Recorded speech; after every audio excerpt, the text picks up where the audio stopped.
Abramos as nossas Bíblias, um texto de Malaquias.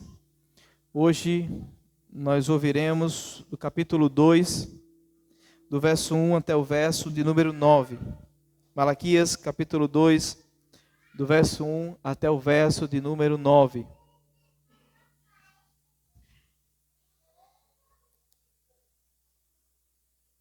Todo mundo achou?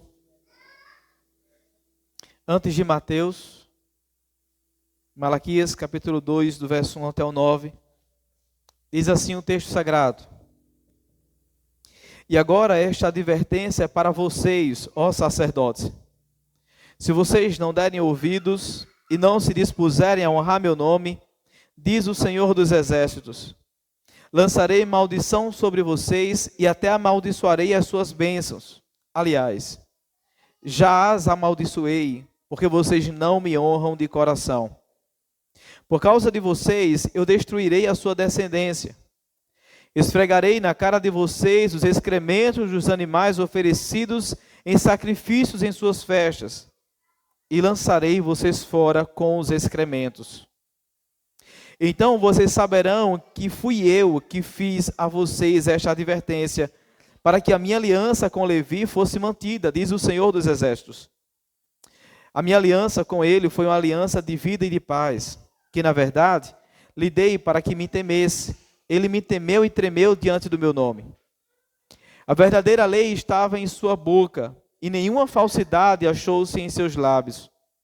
Ele andou comigo em paz e retidão, e desviou muitos do pecado.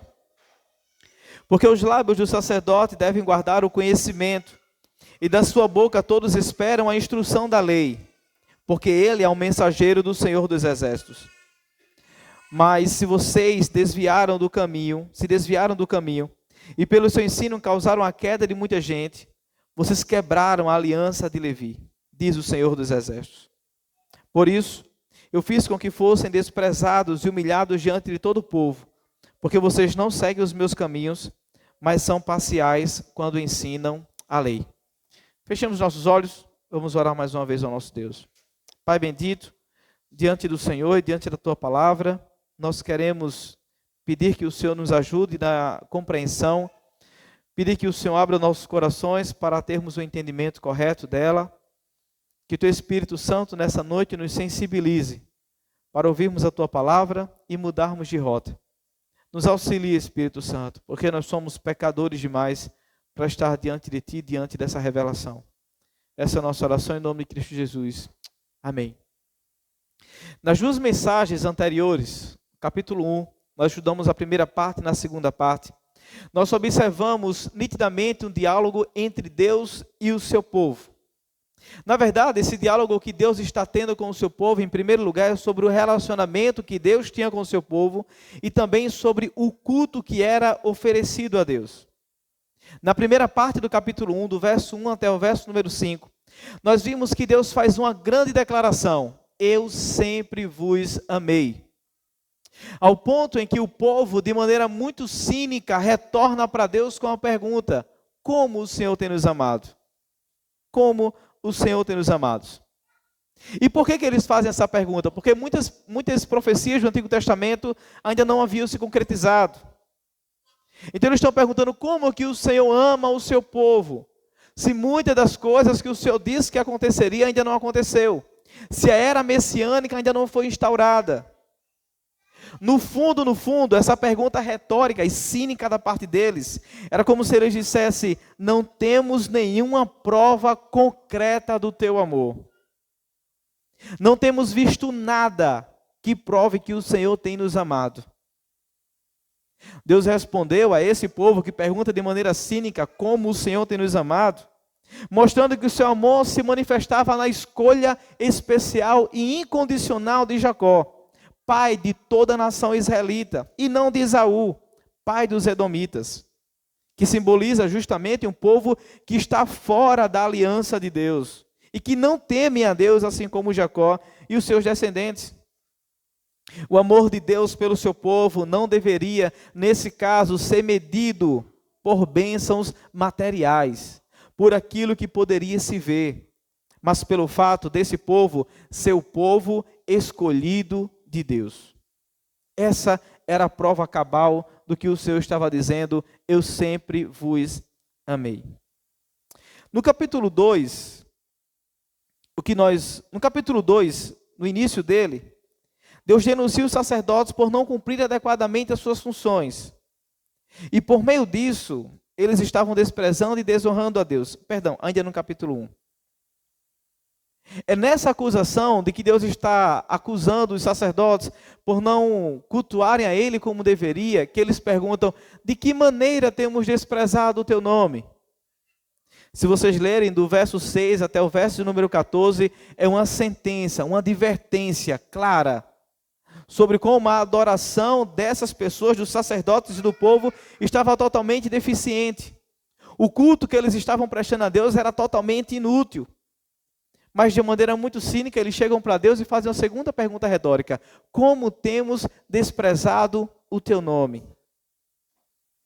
Ao que Deus responde, trazendo animais impuros para sacrifício, animais defeituosos. Vocês trazem praticamente aquilo que não presta, aquilo que sobra, vocês estão entregando para mim. E nós vimos que Deus faz isso fazendo um paralelo, um contraste. Chegue para o governador e entregue para ele aquilo que vocês estão me entregando e veja se ele vai aceitar. Se Deus é Pai e Senhor dos senhores, ele merece respeito e merece a honra que lhe é devida. Ao ponto em que Deus lhes dá uma sentença, para Deus nesse caso. Se os sacerdotes continuassem trazendo essas ofertas inúteis ao altar de Deus e oferecendo esse culto que Deus sequer estava recebendo, era melhor que a porta dos templos fossem fechadas do que eles continuarem oferecendo ofertas inúteis diante do Senhor. No capítulo de hoje, Deus fará mais uma acusação. Agora, especificadamente, mais uma vez, contra os sacerdotes. E nós percebemos, quando lemos agora, e vamos perceber no decorrer do texto, o quão estava declinando a vocação sacerdotal e o declínio do ofício naquela época. A denúncia desta feita foi o seguinte: os sacerdotes não estavam pregando a palavra de Deus com fidelidade. Na primeira denúncia, no capítulo 1, o foco volta-se para o culto em particular. Pois um dos elementos do culto estava sendo corrompido, a saber, os sacrifícios. Agora a denúncia se volta para a ministração da palavra de Deus.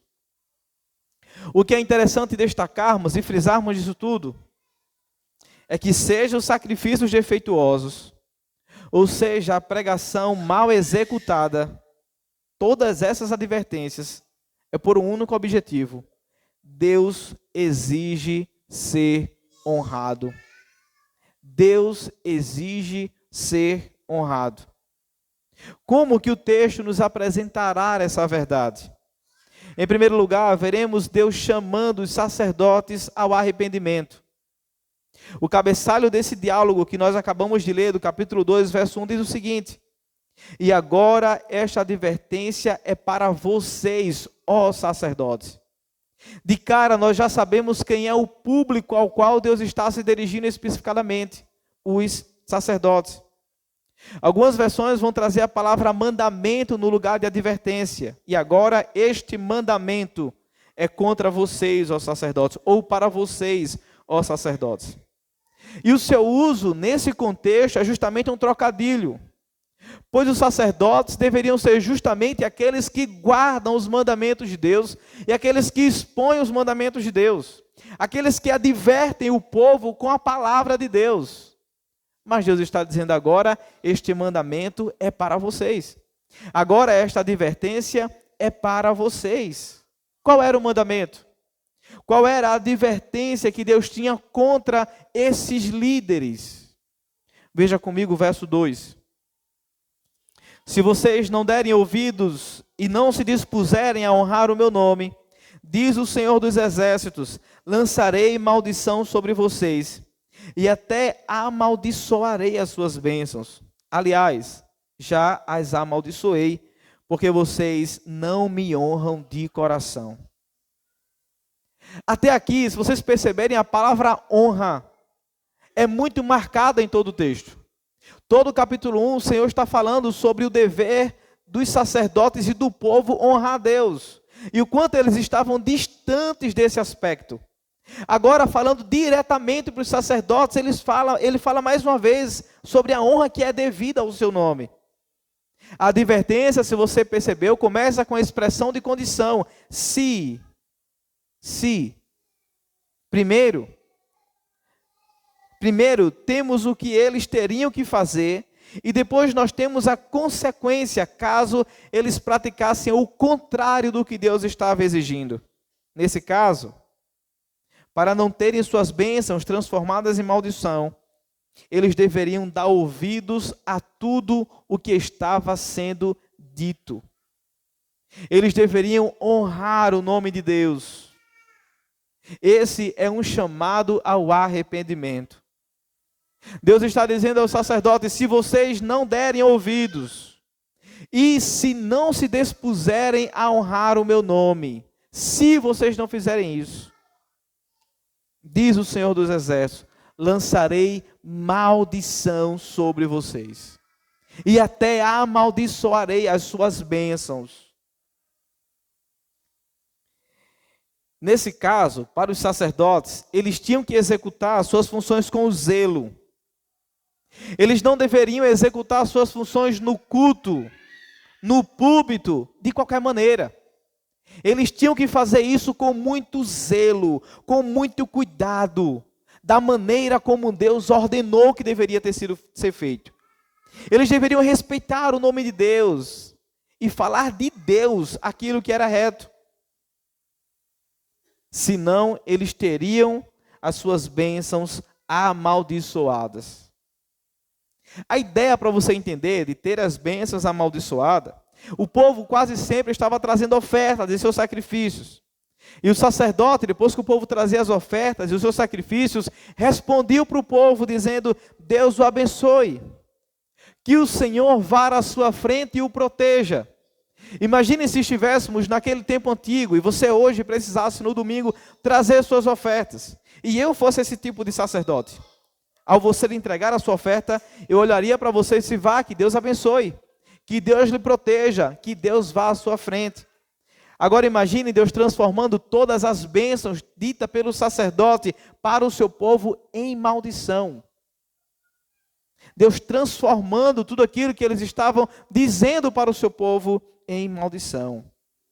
O povo seria amaldiçoado ao invés de ser abençoado.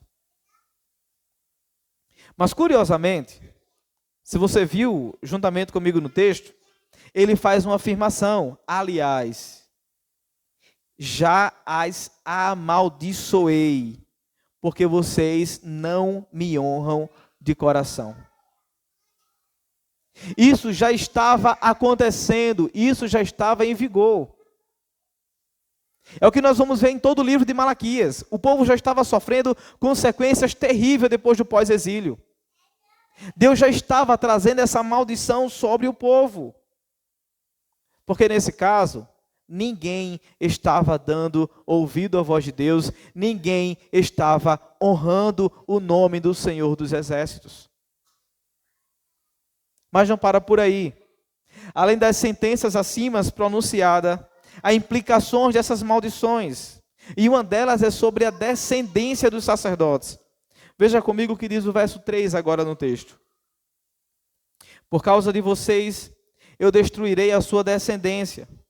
Esfregarei na cara de vocês os excrementos dos animais oferecidos em sacrifício em suas festas. E lançarei vocês fora com os excrementos. Esse texto é muito pesado, né?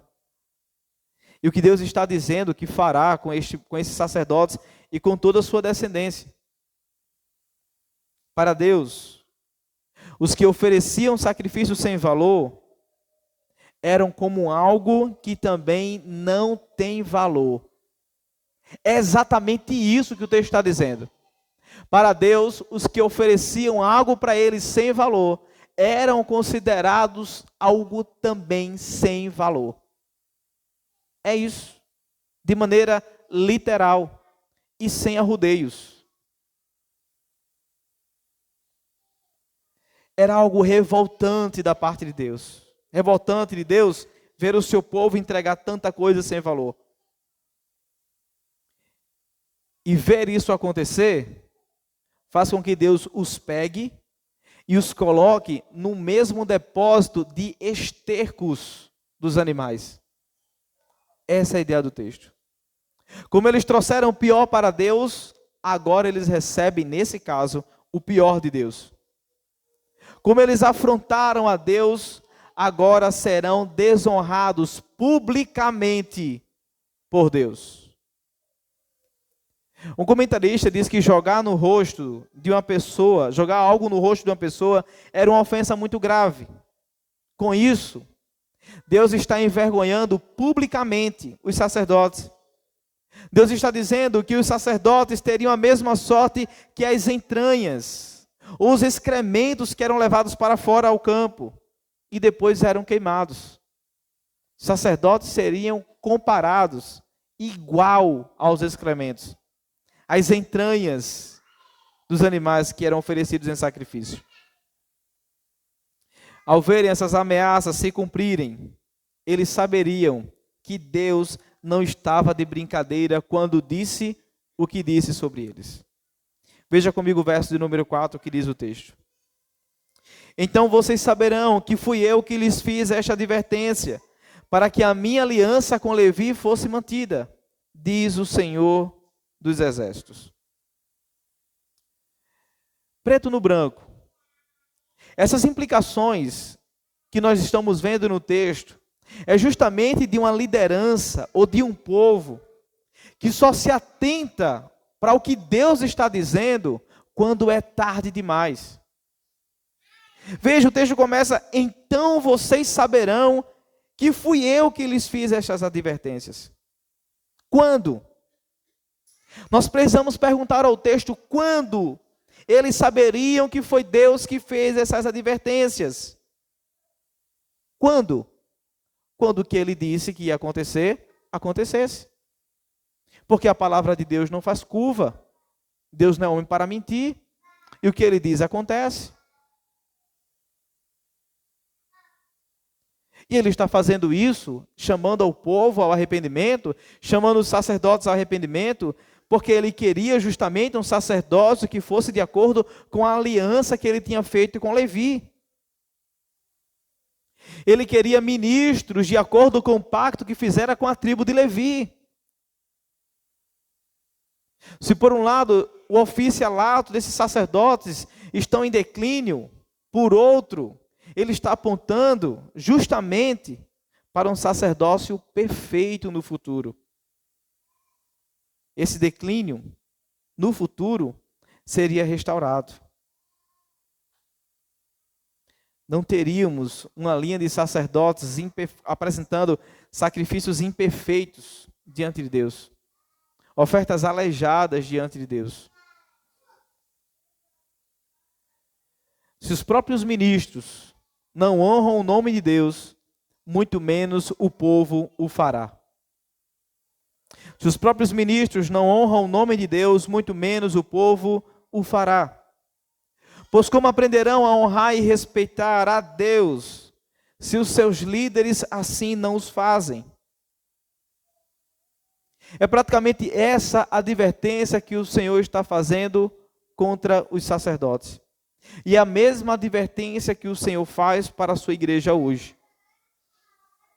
Se os próprios ministros ou líderes não honram o nome de Deus, muito menos o povo assim o fará. Porque, na verdade, nós vivemos numa espécie de modelagem.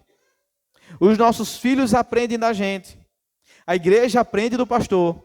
E os liderados aprendem do líder. É modelagem. Nós vemos e imitamos. Ou de tanto andar com alguém, de repente percebemos que estamos com o sotaque, com o jeito, com a gíria, com a forma de andar, com a forma de falar, com os mesmos desejos, ansiando ir para os mesmos lugares. Se os próprios ministros não honram o nome de Deus, muito menos o povo fará. O povo aprende observando aqueles que Deus colocou em posição de instruí-los, aqueles que Deus colocou em posição de corrigi-los. Aprende justamente seguindo o exemplo dos que Deus encarregou de dirigir o culto.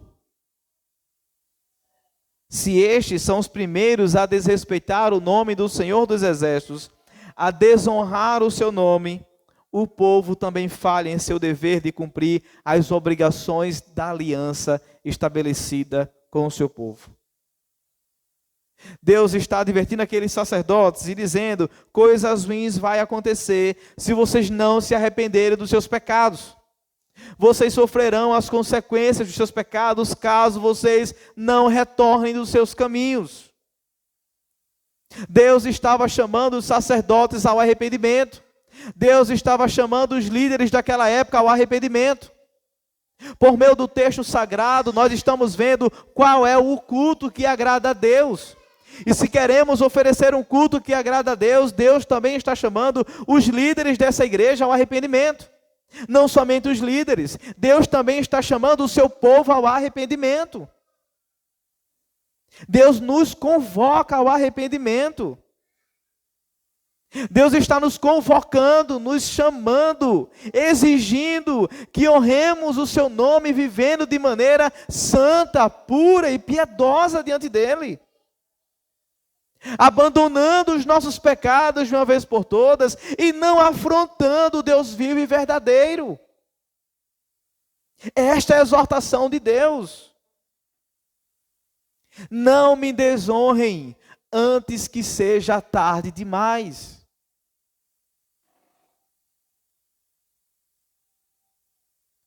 Olhando mais especificadamente para a figura da liderança, porque afinal, um líder nunca é uma pessoa neutra. Ou ele é uma bênção, ou ele é uma maldição. Ou ele é um instrumento de vida, ou ele é um instrumento de morte.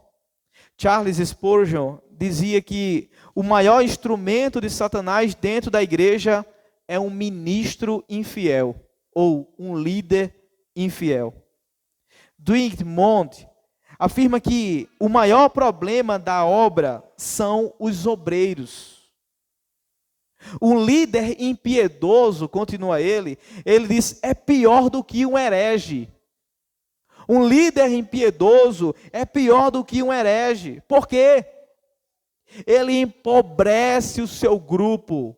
Ele empobrece a sua igreja ao invés de fazê-la frutificar. Ao invés de fazê-la florescer, ele empobrece por causa da sua impiedade.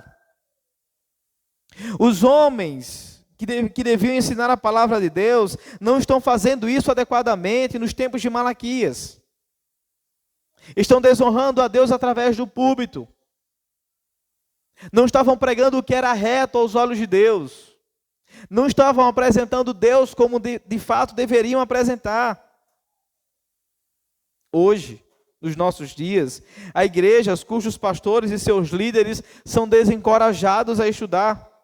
Acham que podem simplesmente abrir a Bíblia ao acaso e saltar aos olhos aquilo que o pregador deve expor.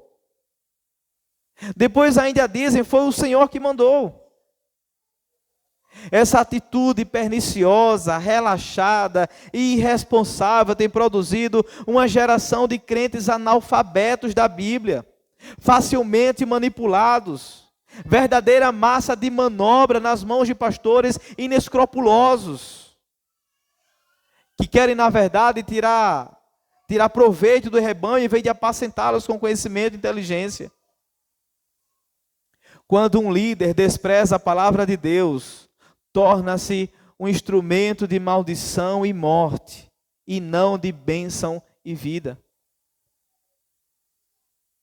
Quando uma igreja também despreza a palavra de Deus, são instrumentos inúteis nas mãos dele. É como se todos nós estivéssemos dentro de uma caixa de ferramenta, a qual Deus não pode usar, porque não tem utilidade nenhuma. É inútil, porque está longe das Escrituras. O que poderia ser uma bênção na vida dos líderes e na vida da igreja, parece ser na prática uma maldição. Porque é como se recebêssemos poderes para fazer muitas coisas, poderes de Deus, através do seu Espírito Santo, mas somos enfraquecidos pelo feitiço do pecado e queremos estar nessa ilusão para sempre. Os líderes e o povo de Deus deixam de desfrutar das bênçãos de ter Deus, de andar com Deus e de ouvir Deus, por desprezarem o seu santo nome. A advertência é: se vocês não derem ouvido e não se dispuserem a honrar o meu nome, isso deve ser levado a sério da nossa parte. Porque honrar significa dar peso, honrar significa mostrar atenção. Considera como algo que é muito importante. O nome de Deus estava sendo desonrado pela vida dos ministros. O nome de Deus estava sendo desonrado pelas ofertas que estavam sendo trazidas à sua casa. O nome de Deus estava sendo desonrado pela falta de fervor espiritual do povo. Salta então uma grande verdade para todos nós hoje: quem não vive para a glória de Deus, vive de forma vã. Vive uma vida inútil. Muitos ministros, líderes e seu povo vão continuar desonrando a Deus, desprezando a sua palavra, até serem apanhados e envergonhados publicamente. Há muitos crentes doentes emocionalmente. Há outros crentes que estão perdidos doutrinariamente. Há pastores que fizeram do seu ministério uma fonte de lucro, pois não fica muito claro se eles evangelizam para arrecadar dinheiro ou se arrecadam dinheiro para evangelizar. Há uma nuvem imensa de pastores e líderes que têm deitado no colo das Dalilas e acordado tarde demais, sem visão, sem força, sem ministério e frios espiritualmente. Que esse não seja o nosso caso. Que esse não seja o meu caso. Porque todo aquele que está de pé, cuidado para que não caia. Que hoje todos nós possamos avaliar nosso coração, nossas atitudes e a nossa liderança. Que hoje todos nós possamos nos avaliar quanto igreja. Se Deus está nos chamando ao arrependimento, é porque Deus quer que todos nós honremos o seu nome. Se Deus está dizendo que leva a sério o culto que é oferecido a Ele, é porque Ele quer que todos nós nos arrependamos dos nossos pecados e voltemos para a rota da verdadeira adoração a Ele. E que juntos, de mãos dadas, todos nós possamos pedir misericórdia àquele que pode nos ajudar, independente do quão longe nós fomos, Cristo Jesus. A esperança para líderes impiedosos que queiram se arrepender. A esperança para crentes impiedosos que queiram voltar a sentir a alegria da salvação e andar com Deus. Por isso todos nós, hoje, juntos, façamos isso em direção ao nosso Salvador. Deus exige ser honrado, e o texto nos mostrou isso em primeiro lugar com um chamado ao arrependimento de Deus aos sacerdotes. Nós veremos agora em segundo e último lugar que Deus exige ser honrado e lembra aos sacerdotes a sua aliança com Levi. Na sessão anterior, o texto termina justamente dizendo que Deus cumpriria a sua sentença contra os sacerdotes, porque ele queria um sacerdócio segundo a aliança que ele fez com a tribo de Levi. E esses sacerdotes que Deus está trazendo advertência, dando mandamento, era justamente uma liderança oposta ao sacerdócio de Levi, ou à aliança que foi feita com Levi e toda a sua tribo. Então, a partir dessa perspectiva, ele mostrará a vida de um sacerdote que agrada a ele. Nós veremos no próximo texto, agora que nós iremos ler, características que todo líder de uma igreja deveria possuir. Vejamos em primeiro lugar em que era baseada a aliança de Deus com Levi. Veja comigo o verso de número 5, por favor.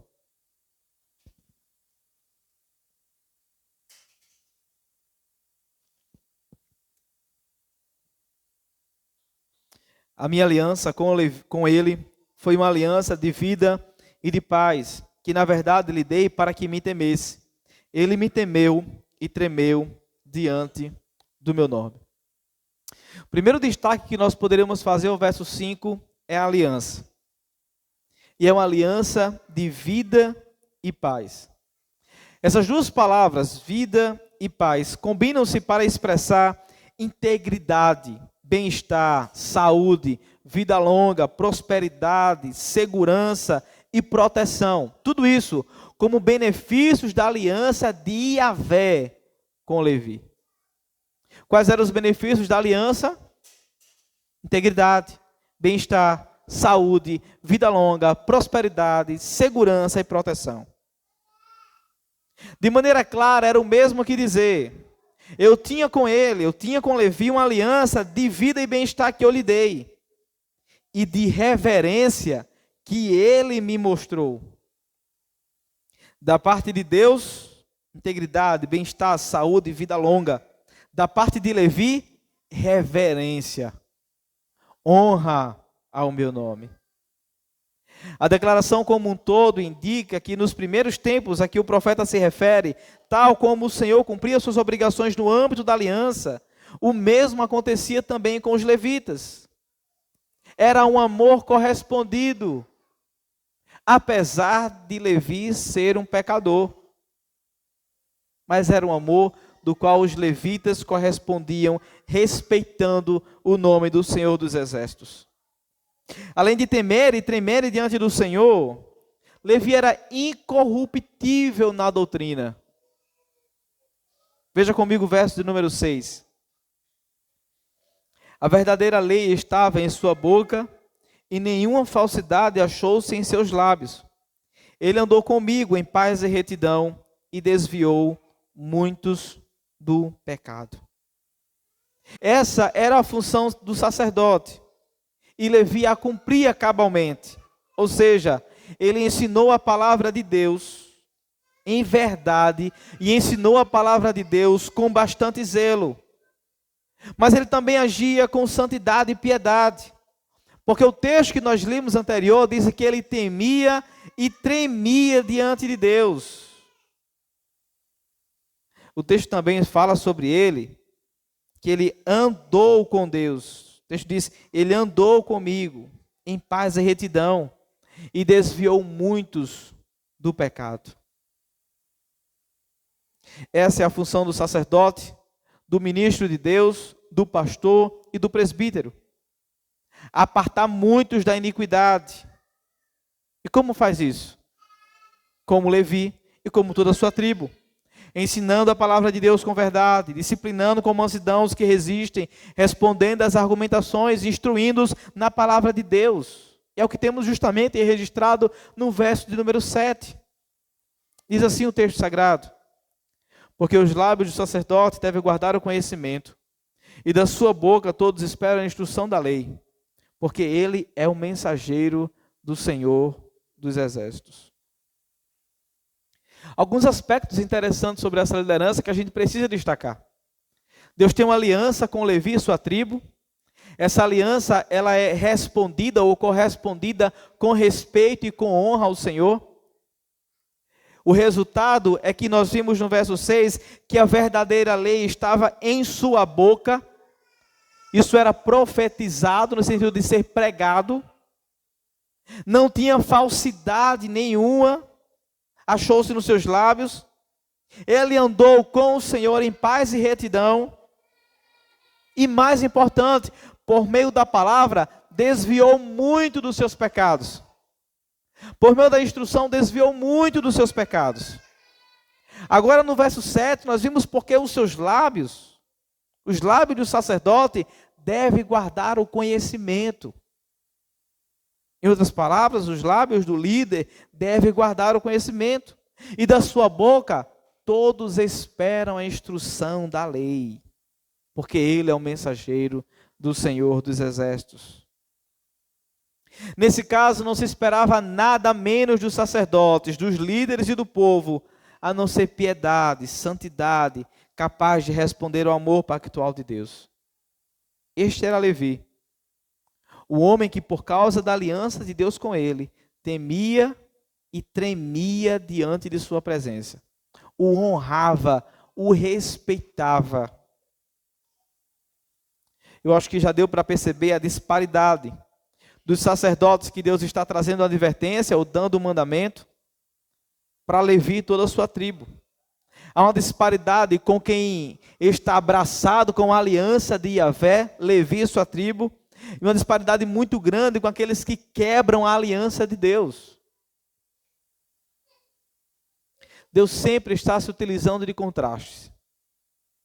Capítulo 1 todo foi praticamente assim. Amei Jacó, rejeitei Esaú. Pegue as ofertas e leve ao governador, veja se eles aceitam. Se vocês honram e respeitem o pai e o senhor de vocês, se eu sou pai e eu sou senhor, onde estão a honra e o respeito que me é devido? Agora o Senhor está fazendo mais um contraste, mostrando que a vida desses sacerdotes está totalmente diferente da vida dos sacerdotes que estão abraçados à aliança, que eram abraçados à aliança do Senhor, e que se mantinham firmes nessa aliança. Fica muito claro para todos nós aqui. Por mais que os sacerdotes não achassem que Deus estava vendo o que eles estavam fazendo, e vinham fazendo corriqueiramente, oferecendo sacrifícios impuros, animais aleijados, pregando o que lhes dava na teia, Deus estava vendo e estava atento a tudo. Deus sabia o quão desviados esses sacerdotes estavam e o quanto eles precisavam retornar à verdadeira adoração. É o que temos justamente registrado no verso 8 e 9. Veja comigo o que diz o texto. Mas vocês se desviaram do caminho e pelo seu ensino causaram a queda de muita gente.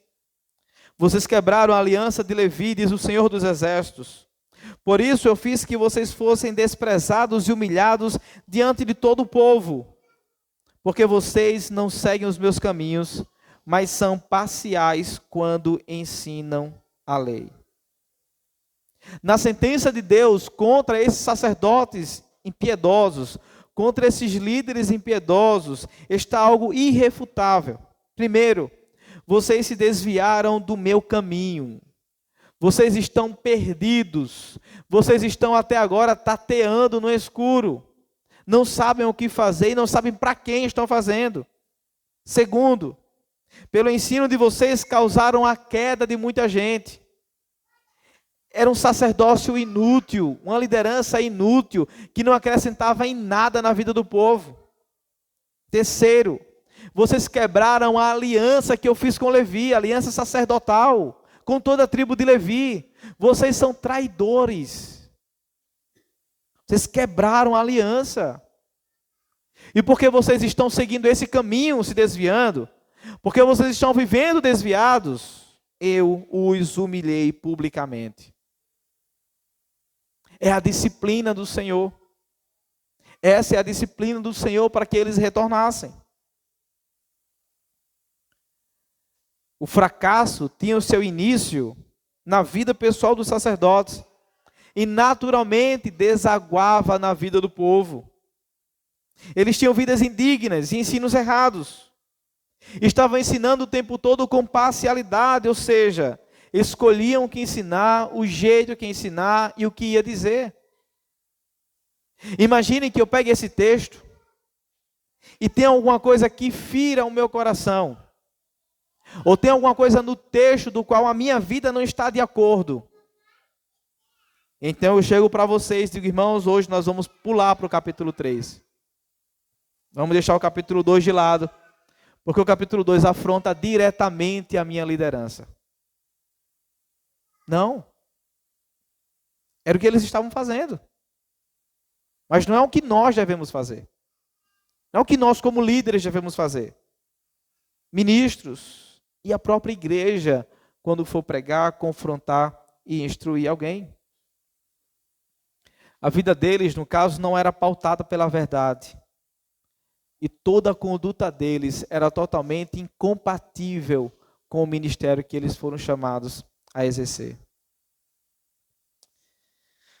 Andar com Deus é mais importante do que trabalhar para Deus.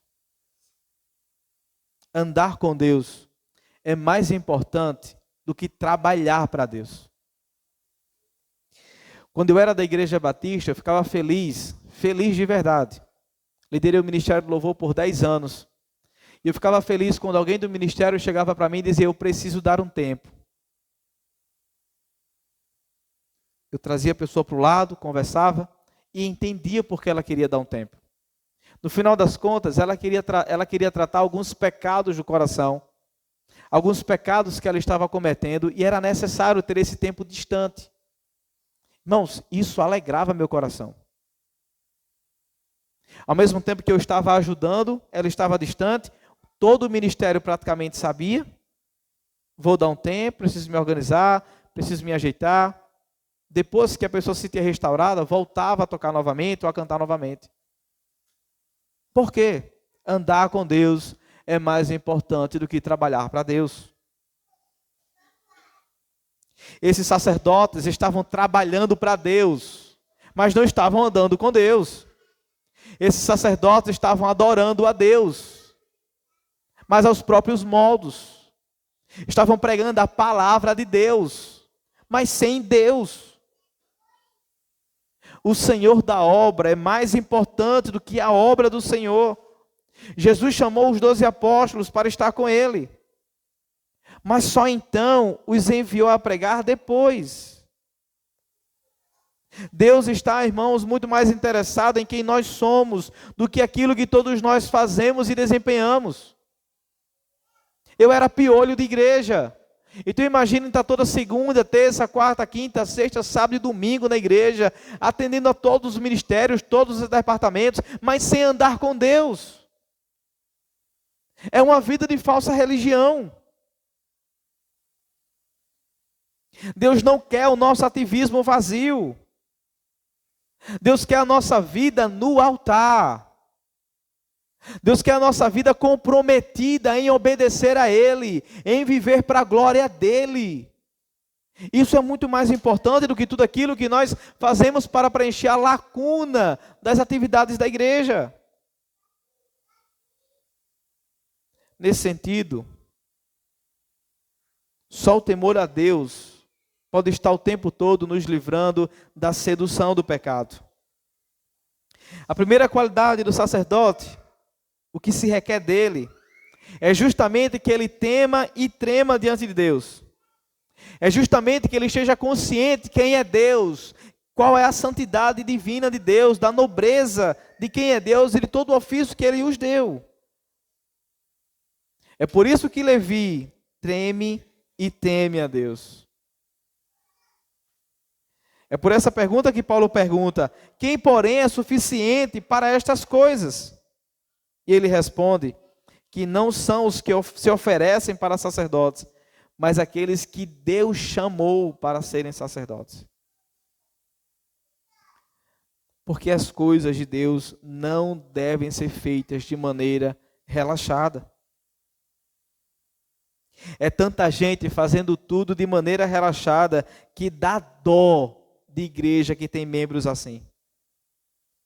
É tanta gente fazendo tudo de todo jeito que dá dó de igrejas que compõem membros dessa maneira. Porque fazemos as coisas como fazemos. Justamente porque não temos tanto zelo pelas Escrituras como esses sacerdotes. Não temos tanto conhecimento de Deus, da sua santidade, de quem Ele é.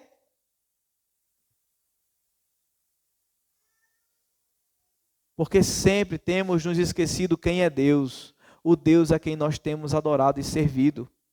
Por isso temos feito muita coisa de maneira relaxada. Por isso temos empurrado com a barriga muita coisa a qual o Senhor tem nos colocado para exercer. Levi sabia disso, Levi sabia que era o seu Deus.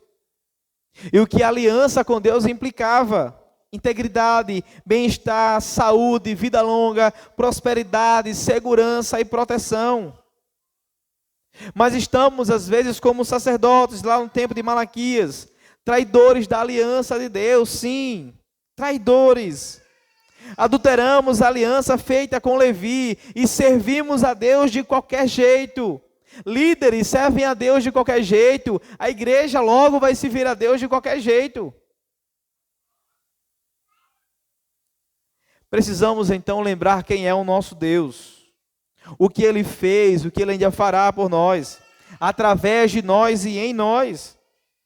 E encontrar nessas verdades os benefícios da aliança, como Levi, justamente combustível para vivermos uma vida de serviço exemplar diante de Deus, temendo e tremendo diante de sua presença, honrando e tratando com respeito.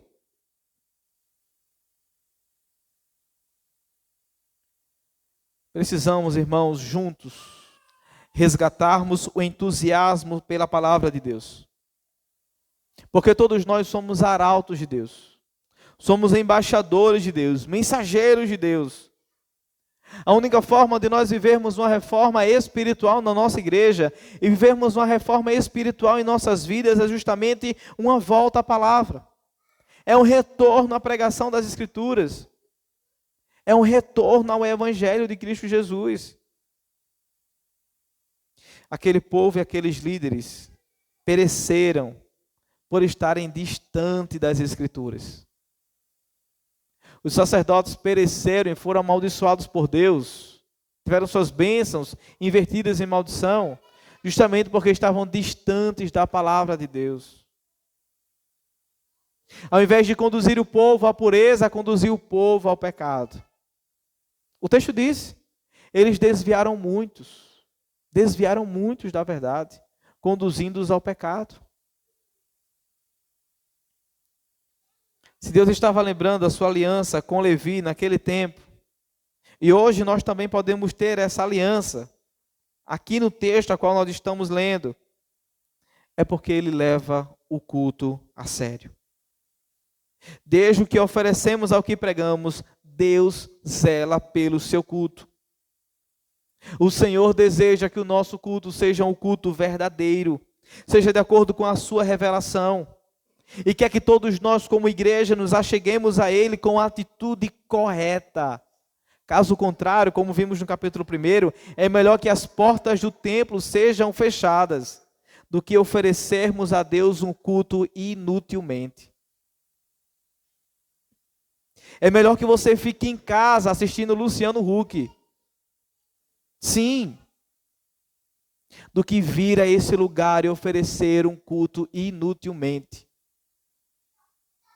É melhor que você vá à praia, à praça, ao restaurante com a sua família, do que vir diante de Deus e oferecer um culto inutilmente. Deus leva o culto a sério. Devemos aprender, irmãos, que é a responsabilidade do povo não aceitar também um culto corrompido, no qual a palavra de Deus não seja ensinada com fidelidade. Sempre que eu ou qualquer um que subir neste púlpito e pregar a palavra sem fidelidade às Escrituras, devem ser denunciados ou removidos na mesma hora. Todos aqueles que esperam no futuro, quando essa igreja foi emancipada, escolher os seus presbíteros, escolham com base nisso. Presbíteros que amam a palavra de Deus. Se o nosso povo fizesse isso, se os cristãos fizessem isso nas igrejas hoje, nós então teríamos uma reforma de baixo para cima.